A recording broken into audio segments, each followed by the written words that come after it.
Hi, I'm Kenny Colbert, President of the Employers Association. Thanks for joining me for coffee.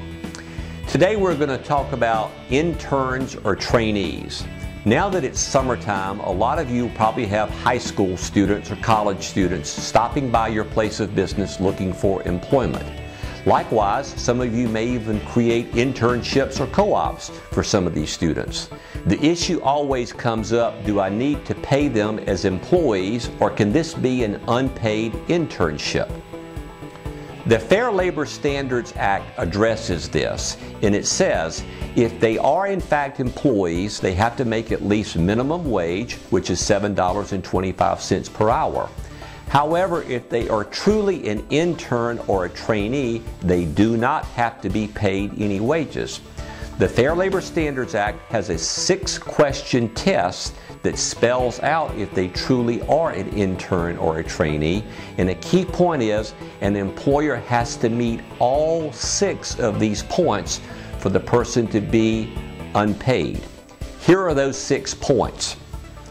The training, even though it includes actual operation of the facilities of the employer, is similar to that which would be given in a vocational school. The training is solely for the benefit of the trainees or students. The trainees or students do not displace regular employees, but work under their close observation. The employer that provides the training derives no immediate advantage from the activities of the trainees or students, and on occasion his operations may actually be impeded. The trainees or students are not necessarily entitled to a job at the conclusion of the training period. And the 6th point is the employer and trainees or students understand that the trainees or students are not entitled to wages for the time spent in training. 2 of these 6 are critically important.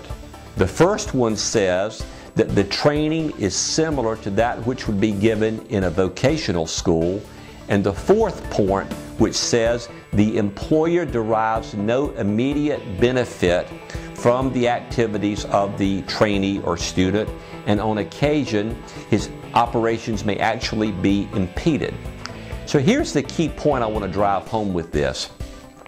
It's probably okay for the intern or the trainee to do a very small amount of incidental work. But rest assured, if you bring someone into your facility and they are expected to produce a product or do meaningful work, they are an employee and they have to be paid.